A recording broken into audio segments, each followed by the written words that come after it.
और वैसे नाम जिन कह रहे हैं, जिनको माननीय गुरुजी के नाम से एयरपोर्ट का नाम करने की बात आ रही है, और गुरुजी भी मानते हैं कि विनोद बाबू उनके राजनीतिक पिता हैं, गुरुजी भी मानते हैं। तो उस आधार पे ये हम लोग भी मांग करें राज्य सरकार से, पहले से भी मांग करते आए हैं कि उस पर नाम चेंज ना किया जाए, जितना जल्द हो सके सरकार प्रयास करे और विनोद बाबू के नाम से बोकारो एयरपोर्ट का नामकरण किया जाए।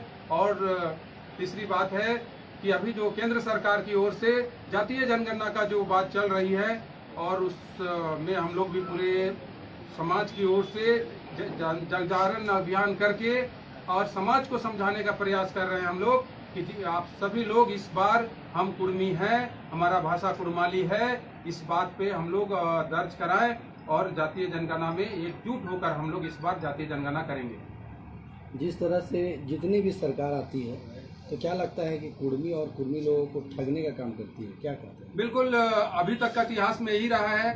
बिहार के समय में तो लगता था कि नहीं, बिहार के समय में हम लोग का अधिकार नहीं मिल रहा है, लेकिन झारखंड जब हुआ और झारखंड लेने में भी हमारे लोग कितने शहीद हुए, तब जाके झारखंड मिला है। ऐसा नहीं कि जितने भी अब यहाँ जातियाँ रहती हैं और या जो भी जनजाति हैं, सभी जनजातियों में कुर्मी जनजाति का बलिदान सबसे ज्यादा रहा है। उसके बावजूद भी कुर्मी को और उसका अधिकार छीना जा रहा है। और जहां तक कुर्मी एसटी की बात है, इसमें आपके माध्यम से हम कहना चाहेंगे, हमारे जो कुर्मी समाज के जो नेता लोग हैं, जो भिन्न भिन्न पार्टी बना के या किसी दूसरे राजनीतिक दल में भी रह के जब पावर में नहीं रहते हैं, तो जब कुर्मी समाज का कोई बड़ी सभा होती है, कोई रैली होती है, तो उसमें बड़ी बड़ी बातें बोलते हैं कि हम समाज के लिए ऐसा करेंगे वैसा करेंगे, और जब पावर में आ जाते हैं तो वही लोग चुप्पी साध लेते हैं। और ऐसा भी बहुत सारा ये है।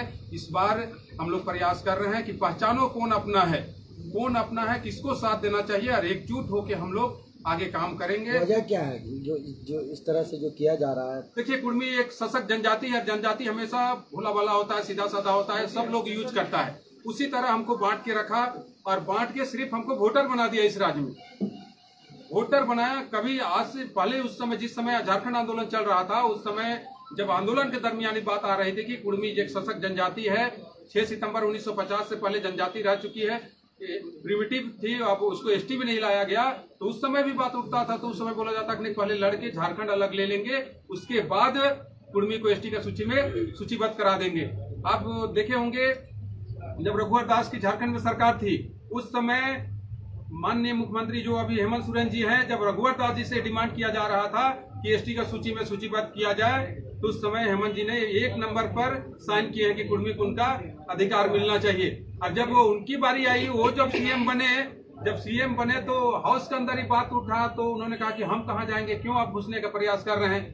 तो जब विपक्ष में रहते हैं तो इनको याद रहता है कि कुर्मी को एसटी में शामिल किया जाए। और जब जेएमएम बना, जेएमएम का जब स्थापना हुआ, उस समय भी उनका संविधान में, जेएमएम का संविधान में इस बात का जिक्र किया गया था कि जब कभी जेएमएम का सरकार बनेगी झारखंड में, तो कुर्मी को सबसे पहले एसटी का सूची में सूचीबद्ध कराएंगे।